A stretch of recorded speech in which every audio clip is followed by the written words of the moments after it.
Livro de Jó, capítulo 42.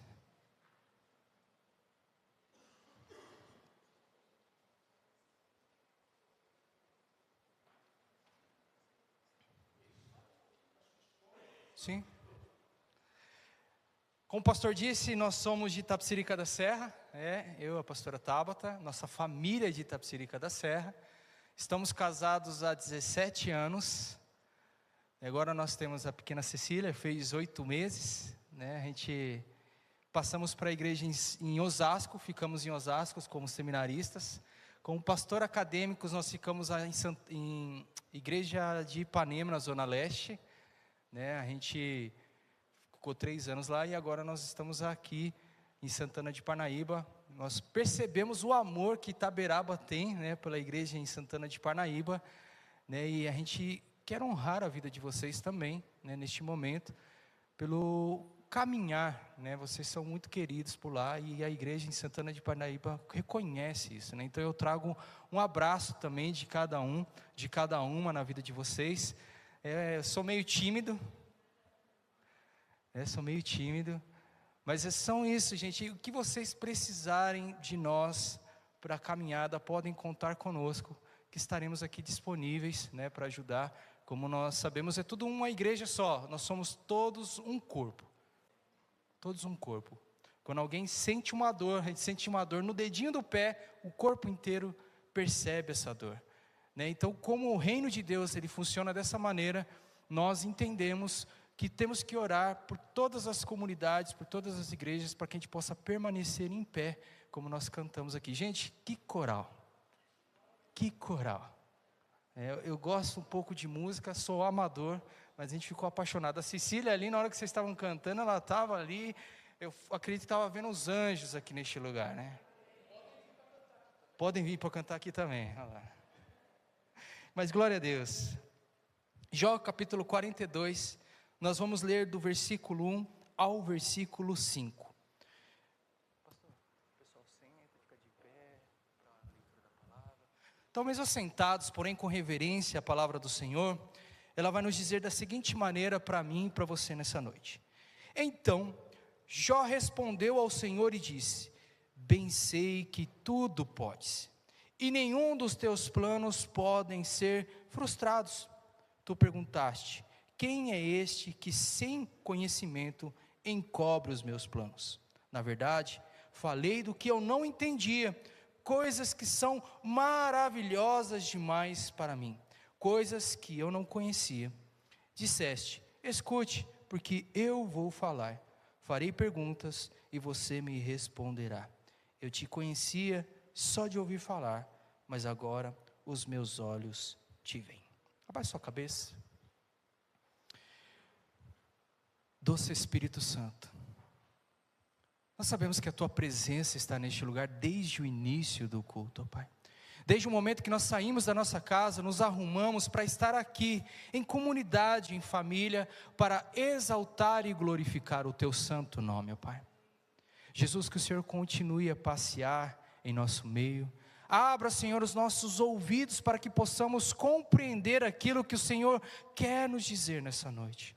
Abra, Senhor, também os nossos olhos para que possamos contemplar a Tua glória neste lugar, Jesus. E a nossa boca, Pai, para que nós possamos erguer um clamor, Jesus, e exaltar o Teu nome com os nossos lábios.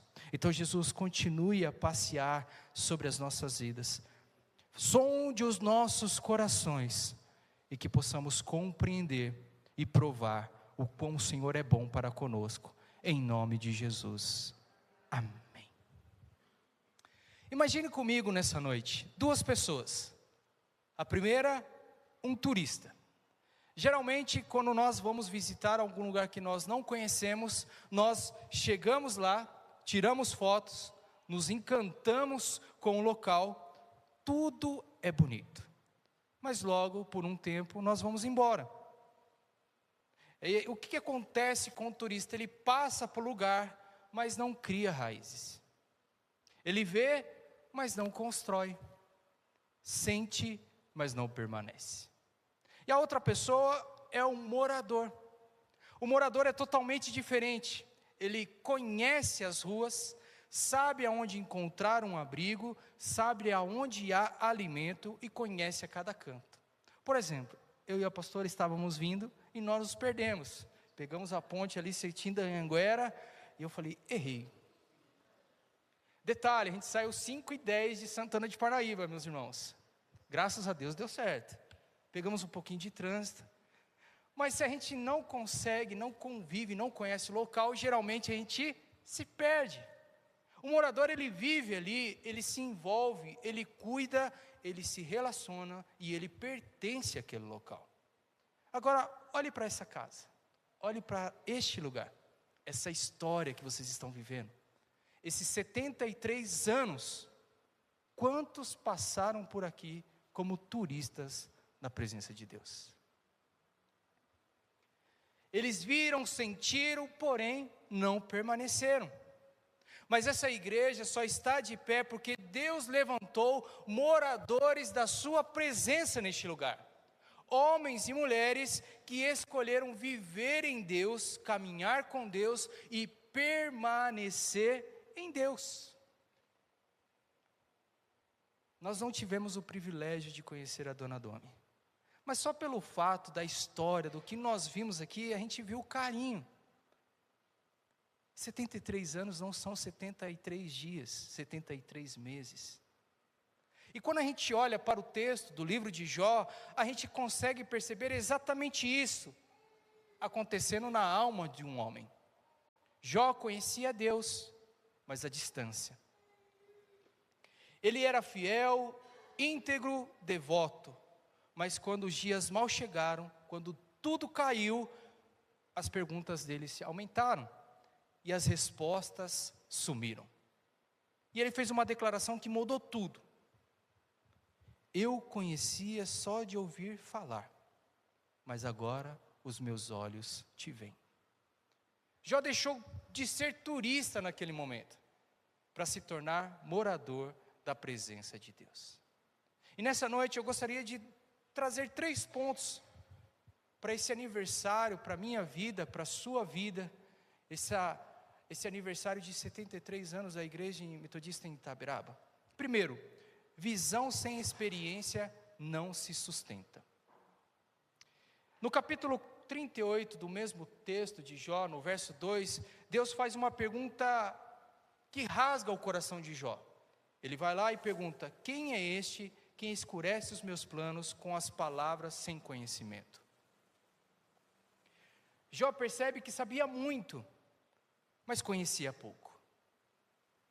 Falava sobre Deus, mas ainda não havia encontrado Deus profundamente. E quantas pessoas em nosso meio nós conhecemos assim? Falam muito sobre Deus. Né, o que a nossa querida irmã disse sobre a Dona Domi, voltar com os pés cheios de lama, de terra, para anunciar o Evangelho. Jó estava neste momento, e isso é um retrato que nós estamos vivendo.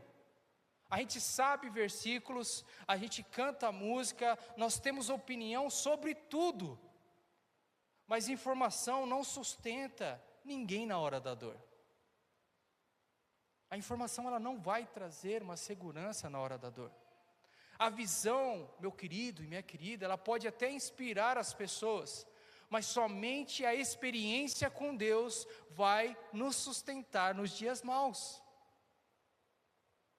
Vai nos sustentar, e a gente vê um exemplo claro disso, a Igreja Metodista em Santana de Parnaíba. A situação que aconteceu, se a igreja em Itaberaba, os irmãos e irmãs e as pessoas que estavam lá não tivessem uma visão clara daquilo que Deus tinha, talvez Santana de Parnaíba hoje não existiria. Mas uma visão, uma experiência com Deus, ela muda completamente o ambiente e a perspectiva em nossas vidas.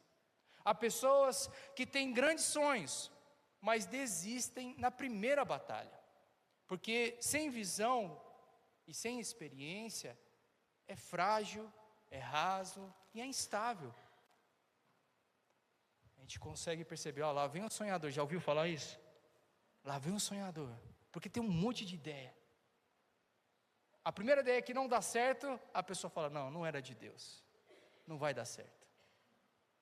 Aí vem com uma outra ideia, agora vai dar certo. Passa um ventinho, fala, não vai dar certo.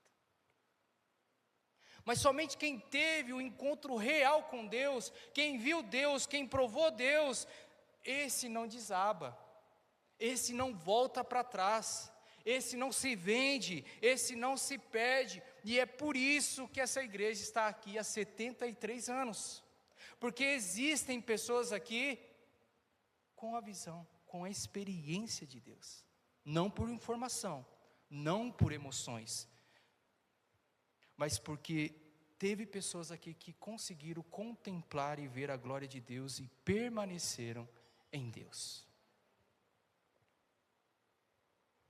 Segundo ponto, Deus nos leva além do que entendemos, e aqui é difícil. Por quê? A gente gosta de entender aquilo que nós vemos e compreendemos. Mas eu aprendi algo em minha vida, na nossa vida. Nós, como eu disse, 18 anos casados, 17? 17. Vai dar certo.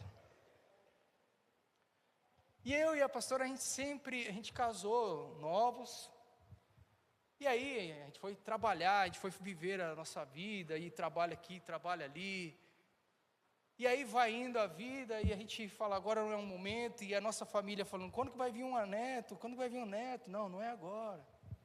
Fomos para a faculdade, ficamos lá, agora não é o momento. E aí falamos, agora podemos pensar nisso. E aí começamos a planejar. Só que no meio do caminho, gente, como a gente fazia e não acontecia nada. E aí eu falei assim, eu tenho alguma coisa que está de errado. E aí a gente falou, vamos esperar um pouco. E assim, eu vou confessar algo para vocês. Eu tenho pavor de jaleco branco. Pavor. E agulha, então, misericórdia. Toda vez que eu vou tomar uma vacina, a pastora vai comigo, porque eu não tenho coragem, gente, eu sou frio. Eu começo a tremer. É uma coisa assim, difícil. E a última vez, pastor, que a gente foi lá tomar a vacina, que eu perdi minha caderneta de vacinação. E aí a médica falou, não, você precisa tomar todas as vacinas. E eu falei, e agora, né? Vou procurar. Nessas mudanças que vai para lá, vai para cá, e a gente não sabe onde que está. Eu sei que tem em algum lugar, mas não sei aonde tive que tomar. E o interessante de tudo isso, sabe o que foi, gente? É que a Cecília me deu coragem. E quando a gente foi tomar a vacina, ela tomou a primeira dela. Ela não chora, gente, ela só chora na picadinha e já sai dando risada, é impressionante. E na hora de eu tomar a vacina, eu lá suando frio, querendo que acabasse logo. Tomei a primeira, a Cecília olha para mim e dá risada. E dá risada. E aí a gente vai vivendo assim, gente, e por que eu estou querendo dizer isso para você? Decidimos fazer um convênio médico para ver o que estava acontecendo. Gente, eu não cheguei a pagar a primeira parcela do boleto. A pastora vira para mim e fala assim, eu acho que eu estou grávida. Aí eu falei, não. Vamos fazer o exame lá na farmácia. Vamos lá. Daqui a pouco deu positivo. Eu falei, não, então agora a gente tem que fazer um outro exame. Vamos fazer o exame de sangue. Fizemos o exame de sangue nela. Deu tudo certo, positivo. Eu falei, não, vamos lá no posto lá para ver o que está acontecendo. Fizemos. E para o meu desespero, quando a gente chega lá no posto, ela falou, vamos fazer o exame. Levou ela e falou assim, não pai, você também. Agora tem um pré-natal do homem. Eu falei, Jesus. Mas sabe que eu estou querendo dizer algo? É que às vezes a gente planeja tantas coisas, mas a gente não compreende como que é o agir de Deus, aquilo que Deus quer fazer para as nossas vidas. Eu e a pastora, a gente tinha uma ideia clara, vamos planejar.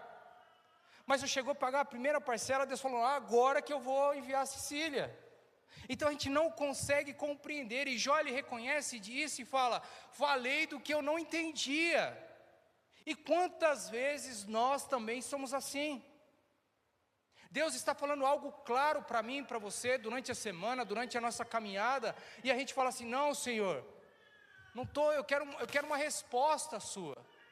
Eu gosto muito daquele filme do Jim Carrey, Todo Poderoso, que ele fala assim: Senhor, manda um sinal, e aí aparece alguém na frente dele, e ele fica irritado com o cara que está na frente, e fala: sai daí.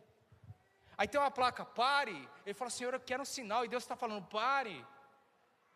Quantas vezes em nossa vida Deus coloca situações assim e a gente está pedindo uma resposta e Deus está falando: espere, vai dar certo, calma, e a gente está ali não conseguindo compreender. Há processos em nossas vidas que ferem, que vai doer, que parece sem explicações. Há dias que a gente vai falar: por que está acontecendo isso comigo? E Deus responde com a presença. Não é com teorias, não é com informações. Deus não nos permite passar por processo para nos destruir, não é para nos penalizar, mas Ele permite que a gente passe para esses processos, para nos aprofundar mais na experiência e no relacionamento com Deus. Gente, é fácil ter um relacionamento com Deus? Sinceridade. É fácil orar?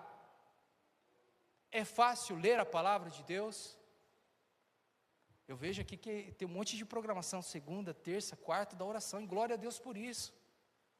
Mas o quão difícil é, a gente vai ler a palavra de Deus, o que acontece geralmente, e às vezes eu me incluo nisso também, vem um sono sobrenatural. Ou quando você está num propósito, fala: vou fazer um jejum, e chega um abençoado e fala: oh, vamos ali comer um churrasco. Você fala: meu Deus, e agora? Ele nos tira de uma fé intelectual e nos chama para uma fé vivida, de experiência. Essa igreja, gente, a vida de vocês não chegou por 73 anos por sorte. Chegou porque houve gente que enfrentou o processo, dores e lágrimas, e oração, persistência, mas sempre encontrou Deus no meio do caminho. Cada tijolo aqui carrega uma história, cada banco contém uma lágrima, cada canto deste lugar ouviu orações, pessoas orando a Deus, intercessões. Quantos milagres vocês conseguiram contemplar aqui neste lugar durante 73 anos? Sabe por quê, gente? Porque o nosso Deus, Ele permanece o mesmo. Ele permanece o mesmo, curando, transformando, restaurando, operando milagres. Ele não mudou, Ele é o mesmo. E ainda assim Deus, Ele continua nos levando além, mesmo quando não entendemos. Porque os processos nos apertam, mas a experiência nos levanta. Essa é a beleza. Essa é a beleza da gente conseguir caminhar e entender os planos e os projetos de Deus. É viver um dia após o outro, acreditando que Deus está conosco em todos os momentos. A pastora Margarida, ela falava na faculdade, que a fé é um ato de você colocar o pé, e Deus colocar o chão para você pisar. É você saber que aonde nós entrarmos, aonde nós estivermos, Deus estará conosco, nos ajudando em todos os momentos. Seja na situação difícil, seja nas alegrias, Deus está conosco em todos esses momentos. E por isso que é um motivo de nós ficarmos alegres, de gratidão, de estarmos aqui celebrando 73 anos de vida e missão na igreja em Jardim Itaberaba. Quase falei Jardim Ipanema. A gente tem que voltar a acreditar, gente.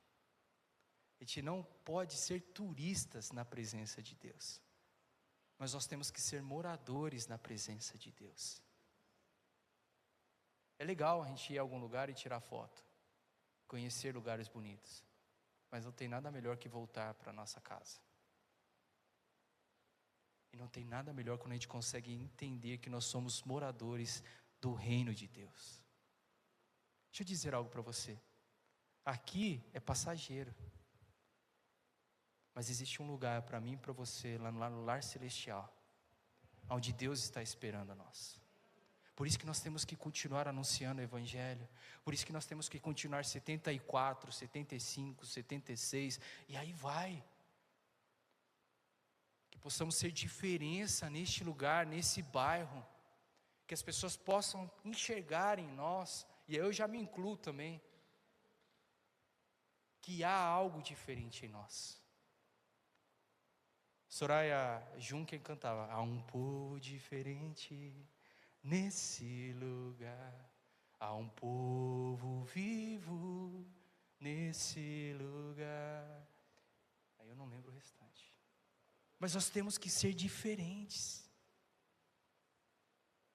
Outro ponto que eu gostaria de destacar sobre esse texto é que Deus nos faz um chamado para a intimidade. O verso 4 diz que Deus ele pega e fala para Jó: escute-me agora e eu falarei contigo.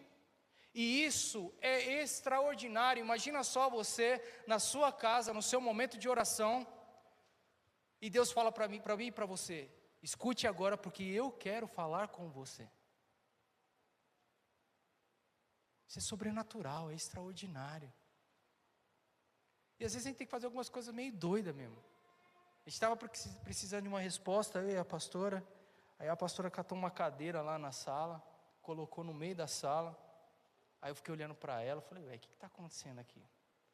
Ela falou: a gente precisa de uma resposta. E ela falou: Jesus, senta aqui e vamos conversar. A gente precisa disso. A gente não está ordenando e nem mandando, mas é um relacionamento que nós devemos ter. Deus está dizendo: Jó, eu não quero que você apenas fale de mim, eu não quero, mas eu quero que você fale comigo. E há uma diferença entre a gente querer falar e Deus falar conosco. Eu não quero que apenas você me adore, eu quero que você me conheça. Eu não quero distância, eu quero intimidade. Este sempre foi o desejo do nosso Pai: intimidade, relacionamento. E quando a gente pensa nesse aniversário da igreja, quanta intimidade Deus criou aqui neste lugar. Esse altar viu famílias sendo restauradas. Essas paredes ouviram confissões, promessas, votos. Essas cadeiras, esses bancos testemunharam choros, renúncias. Esse templo viu Deus abraçar gente ferida, levantar caídos e restaurar quebrados. O Deus que te encontrou no início da sua caminhada está aqui nessa noite, está no mesmo lugar, está no nosso coração, com o mesmo amor e com o mesmo convite. Ande comigo, fale comigo, ouça o que eu tenho para dizer. E talvez você tenha chegado hoje aqui como turista na presença de Deus, mas Deus te trouxe para você se tornar o morador da presença dEle. O que Deus quer de nós é simples e profundo. Ouvir é informação, viver é transformação. E Jó diz: antes era discurso, agora é vivência. Que seja assim comigo e com você. E essa semana eu estava ouvindo um louvor e mexeu muito comigo.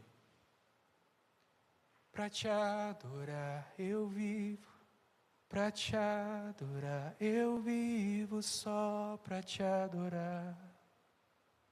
E eu fiquei ouvindo esse louvor. Pra te adorar eu vivo, pra te adorar eu vivo, só pra te adorar.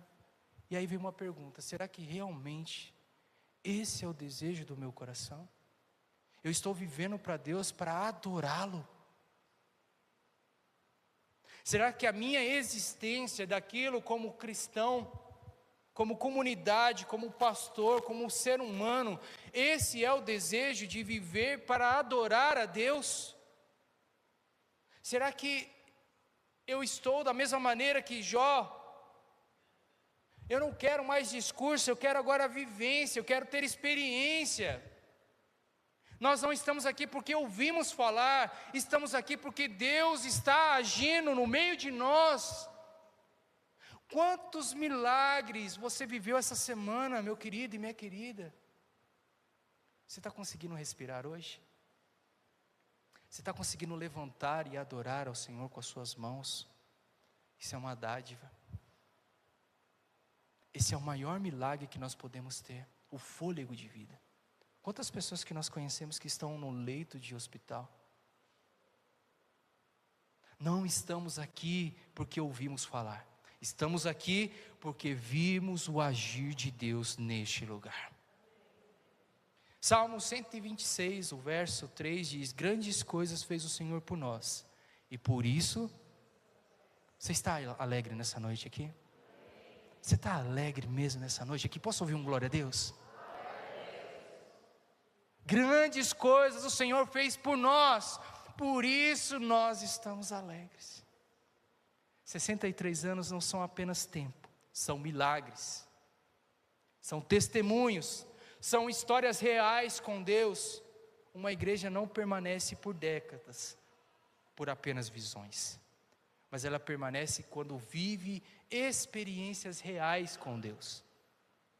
Nós não chegamos até aqui porque ouvimos promessas, chegamos porque vivemos a fidelidade e o amor de Deus. E por isso juntos, com todo o nosso ser, a gente pode declarar: para te adorar, nós vivemos. Que Deus te abençoe, que Deus abençoe essa casa, que Deus abençoe este ano, e que a gente possa viver este momento de experiência na presença do Senhor. Baixe sua cabeça, deixa eu fazer uma oração por você. Senhor, é tão bom estar aqui reunidos em irmãos e irmãs, em família, e saber que o Senhor está cuidando de nós de cada detalhe, ó Pai. É tão bom poder ver o agir Teu se manifestar em nós e através de nós, ó Pai. Tantos milagres nós vivemos, ó Pai, e podemos contemplar a Tua mão poderosa sobre as nossas vidas e através das nossas vidas. Que o Senhor continue a fortalecer este lugar, essa casa de oração, Pai. Que cada pessoa que passar aqui na frente, os vizinhos que ouvirem, possam contemplar, ó Pai, e perceber que a Tua presença é real neste lugar. Que eles possam vir aqui pedir ajuda, oração, porque nós sabemos, ó Pai, que a oração, quando nós oramos a Ti, Deus, os Seus ouvidos se inclinam à nossa voz. Jesus, nos ajude a ter mais experiências na Tua presença, e não sermos turistas, mas que nós possamos ser moradores da Tua presença aonde nós estivermos, seja dentro da nossa casa, seja do nosso trabalho, seja na rua, Senhor. Que nós possamos ser embaixadores do Teu reino neste lugar, ó Pai. Então, Jesus, muito obrigado, Deus, pelo privilégio, a gratidão, Senhor, de poder participar dessa celebração e dizer, ó Pai, é para Te adorar que nós vivemos, Jesus. É para Te adorar, Jesus, que nós estamos aqui, porque o Teu nome, Jesus, há poder, a cura e a transformação. Então, muito obrigado por essa noite, por este momento, em nome de Jesus, amém. Aplauda o Senhor. Mais uma vez, Pastor Daniel, igreja, muito obrigado pelo convite, muito obrigado pela acolhida, em nome de Jesus.